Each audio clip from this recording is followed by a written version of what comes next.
On this week's episode of Good Looking Out, this barber says he has a new service that will have men wigging out. Media maven Kayla Walker sits down with us to talk the simple facts, and we're gonna take a question from one of our complex viewers. This is Good Looking Out. If you had 5 minutes to shoot your shot with the most influential people in your field, what would you do and say? Today, I'm joined by menswear and lifestyle content creator, Jovel Royston, the 2017 NFL Rookie of the Year, Alvin Kamara, and media maven, Kayla Walker. Let's meet today's pitcher.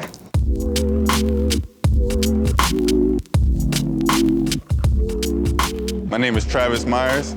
My brand is Basic Celebrity. I currently deal with like A$AP Rocky and the A$AP Mob, Designer, MTV, VH1, BET. Along with that, I started creating hair units in my barbershop because a lot of men by the age of 35, they start losing their hair, they start thinning. They come in and they feeling basic and everything, and by the time they leave my barbershop, they leave like celebrities. I'm prepared to pitch just by giving them myself, you know what I'm saying? Giving them my brand. I'm hoping to meet great people with great energy, that's it.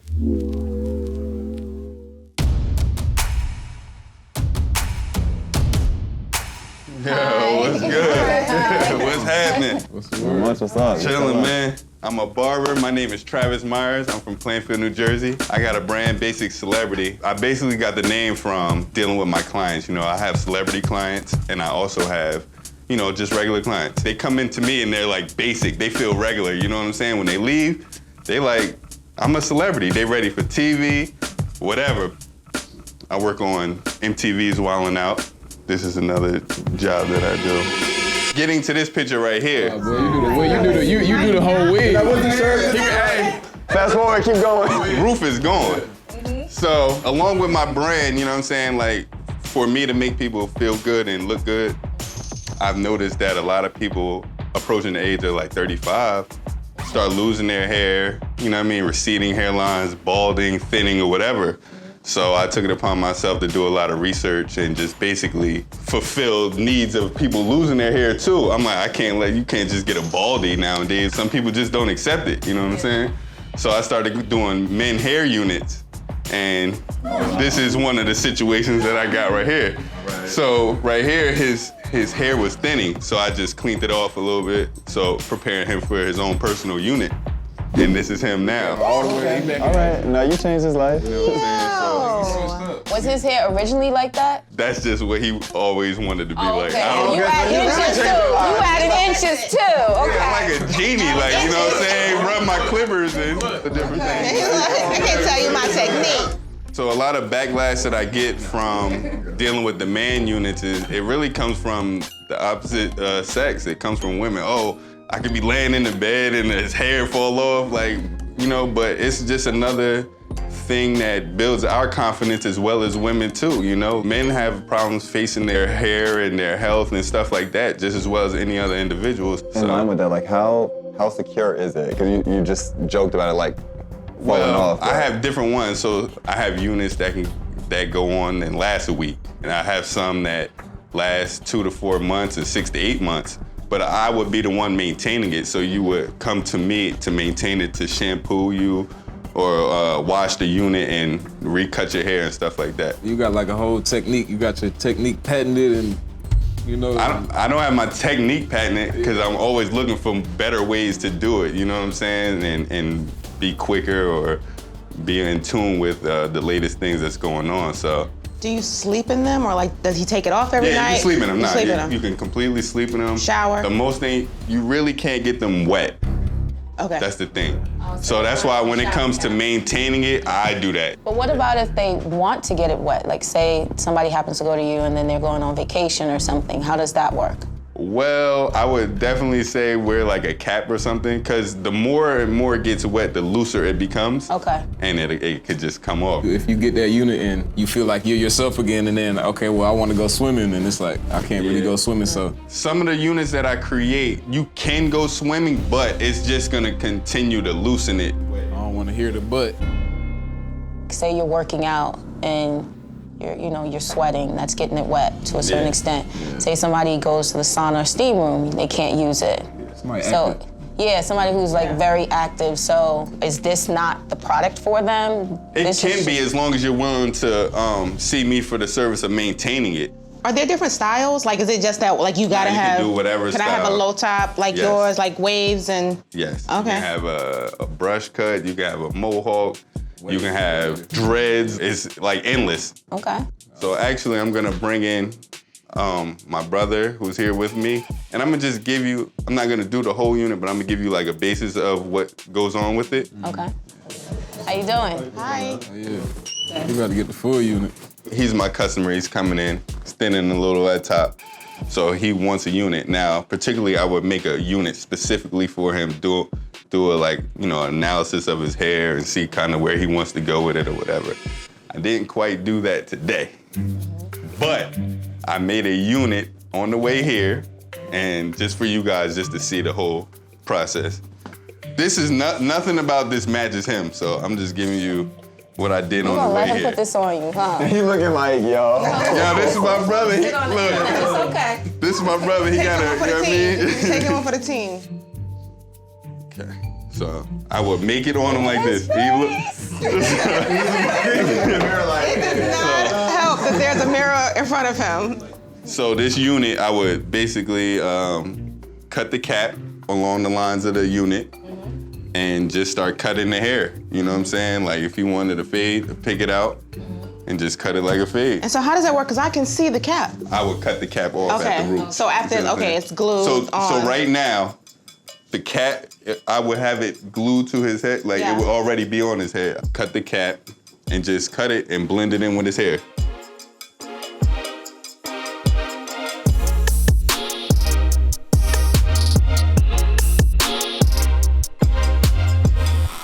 So, that's basically how it would look if it was for him or somewhat of it. I kind of just faded it real quick. We're using our imagination plus the presentation you showed us. Okay, I appreciate that. Yeah. Be like, no, I won't keep this on. I appreciate you. Yes, sir. Thanks so much for joining us. Just looking at this, just how you came in, your presentation, just you speaking with love. I just thought it was great. And something to think about too is from a philanthropy aspect, is you think of the people who have like alopecia, who have cancer. That's something maybe you should market towards because they're starting very young now, and kids are losing their hair at a fast rate. And this is something that their parents would want to spend money on or just, make a loved one feel good. So make sure that you're marketing out to them as well. From an outreach perspective, having that type of message where you're giving back to communities and people who would need this type of service, like that's a great way to just get buzz in general, like throughout the market for you. So, it's a good talking point. Also, like when you do your presentation, to actually have a unit ready for the person and not have us use our imagination so much, because we were like, how is that stocking cap gonna come together? Like I could see it, but I would love it if you would prep and have a unit ready for that model that you're bringing in so that we can really see how it comes along. And then as far as the name, like Basic Celebrity, I understand where you're going, but I don't like basic makes me feel a certain kind of way. And that's the first And word. so it's the first word you see, and no one ever wants to feel basic. So I would even think about maybe changing that, like even something that's kind of like everyday celebrity, which still feels like everyday people. Everybody wants to feel like a celebrity, and celebrities want to feel like regular people, if you will. If a female were to look like, if I was like, man, I just went and got a unit, Right. Yeah. Like the stigma on it is like almost taboo. Just exploring and trying to reach everything you can as far as the market goes. Yeah, and I think start showing people because for something like this to be successful, you really have to educate the mainstream guy on why this is something that's not taboo, it's something that's cool and something that can really change your life if you allow it to. So whether it's through video content, whether it's before and after pictures, like online, wherever your platform is, like make sure you're showing people, not just talking about it, but showing them the right way, because that'll do wonders for you. You need a lookbook. Yeah. Get you a lookbook together and be like, give me that one right there. I appreciate you guys so much, man. The love was there. Thank you for having me. Well, Trav, thank you so much for coming, and good luck with, I'm gonna just say blank celebrity, because I feel like it's never about this basic, keep it nothing over blank. here is basic. All right, y'all. I walked in, felt the energy, saw the smiles, saw the interest. Main point was the interest, and I just felt good about it. What do you guys think? Like I said, education is going to be the biggest thing for something like this, because I think the mainstream guy isn't checking for that, even if it's something they would want. Yeah, even out of pride or whatever. So it's like, I think you got to change the mindset around that. They gave me their God-honest feedback, and that was all I asked for. This goes back to what I was mentioning earlier to him, is who he's marketing this to. He's saying, to the basic everyday person, but no, it should be the person with alopecia, the person who may be going through cancer. That was a really good point, or hair loss. He needs that business angle, and it's someone that can tell him how to market it, someone to protect it, like all those things that he may not be thinking of as a businessman. Well, she was like, look, I think you should change this situation about your brand and change that, and change a part of the name and add this to it. Everybody's feedback basically wanting the brand to move forward, so I can't wait to do that. Today's show focuses on the lifestyle sector. It's a broad theme that covers beauty, hair care, and fitness, but connecting them all is the business of being a social content creator, aka influencers. Instagram is the primary social media platform used by influencers globally, and it doesn't look like it's going to be slowing down anytime soon. So let's talk the simple facts. Talk about your journey as a female entrepreneur. It's so funny because I don't think I'm an entrepreneur in the traditional sense, right? Where I don't have a product or a storefront, if you will, but you hear the term all the time, I am my brand and my brand is me. Like, that's another form of entrepreneurship and really sort of investing in myself. I think so often we talk about it, but when you are really, my song right now, walk it like I talk it, right? Walk it like I talk it. And when you really walk it like you talk it, it shows up in what you do and how you deliver things. And so for me, that journey has really been about investing in myself. What advice would you have for young women who want to break off, become entrepreneurs, do their own thing, or like they say, be like you? Right. I feel like first and foremost, you have to follow your passion and what that is, and do not get caught up in the facade of it all. Don't get caught up in the gram. Don't compare your grass to anybody else's, because what she's putting on her grass to keep it green, you don't know what that is, right? And so I feel like you need to be passionate in what you're doing, be diligent, and do the work. Like, I cannot say that enough, and it sounds cliche,